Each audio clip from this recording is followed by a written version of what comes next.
I'm only going over. Hello, everybody, and I am back here in the fandom zone. And Zod is everywhere. I've chosen a different location. Anyways, I'm here to talk about a new movie that I saw, or maybe not so new. I've been behind on these reviews, but I am here to talk about 1917, a new movie by Sam Mendes, and it is a very good movie. It stars Colin Firth, and it also has Benedict Cumberbatch in it. Although those two key marquee names are kind of just more guest cameos, and it is the story about two soldiers, one named Thomas and one named Will, who are tasked with the daunting task of crossing the German border in order to deliver a message to the commander on the other side in order to stop an attack, because the Germans have moved their line and they are planning to ambush the platoon. And what can I say about this movie? I'm going to go into my pros, my cons, whether or not I approve of the film, and my rating system from 1 to 10. 1 being a pile of trash, and 10 being the best thing your earth has ever produced. And it took me a couple of days to do this review, mainly because I saw every other movie under the sun except for this one, and because when I saw this one last night, I needed a full day to think about it in order to make a comprehensive review.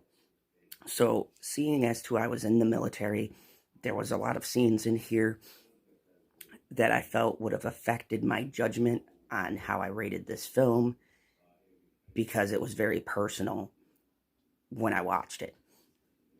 So, my pros are this. This movie is amazingly shot. It's shot in the style of Birdman. If you guys have ever seen that with Michael Keaton, where it is one continuous shot and the camera follows the soldiers. I found this to be a good format for a war movie. World War I, in all actuality, was probably the most boring war, in the sense that there was a lot of trench warfare, and blitzkrieg and overrunning the line weren't a thing until World War II. So it's hard for good writers and directors to make a movie that's shot in the World War I time period. I think intentionally making the camera angle a one shot was to give us the feeling of following two soldiers as they crossed the German border. So, first off, Thomas and Will, our two protagonists, are very good.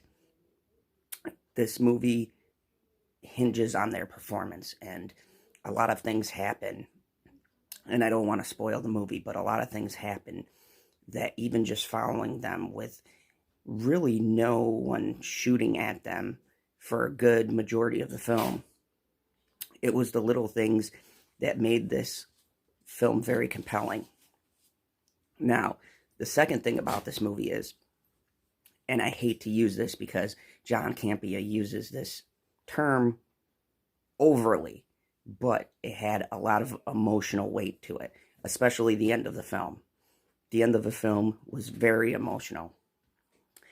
And Bucky from Winter Soldier was in there. Don't know the actor's name, but yeah, I just think of him as the Winter Soldier.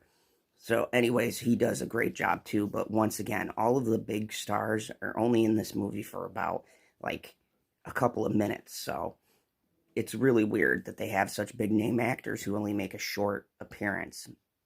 But it's very well shot. It's very well acted. There's a lot of grotesque scenes and things that are just quite unsettling. My cons are very few. But if I had one con, I'd have to say that there is one particular scene in this movie, and I'm not spoiling it, and it's in the trailers, but he stops at this French village, and he sees this lady, and they have a monologue, and I kind of understood what the point of the monologue was, but I felt it was unnecessary, and you could have cut it out, and it still would have had the same effect. Also, too, there was a scene which, once again, I'm not spoiling it. It's in the trailers, but that scene with the airplane that lands near the farm, the logistics of that didn't make sense to me because if they shot down the plane, I don't understand why the person piloting would drive into a farm instead of driving into the open field that was to the left. That made no sense. I felt like the director just added that for some kind of drama. Uh, but once again, these are little nitpicks in this film because it is an amazingly shot movie. So, my hardest part, my rating system from 1 to 10. I had no clue where to put this movie because The Joker I gave an 11, and this is in contention in the Oscars, which, by the way, I think they cheated. This film got a limited release and didn't get an actual worldwide release until 2020. So I feel like it should have been in this Oscar nomination for the new year as opposed to last year, but that's a little side note, and I might do a separate video on that. But I jumped, and I knew that this movie was going to land in a 9 at the very least, but I waffled between a 9 and a 10. And after much thought and consideration, I'm going to give this movie a solid 10. And why I land on a 10 is particularly the end of the film. Now, I'm not going to ruin it for people who haven't seen this movie, but when you get to the end scene and then you take into consideration everything that has happened in the course of the 2-hour runtime, there's a certain dialogue that comes back at the end of the movie.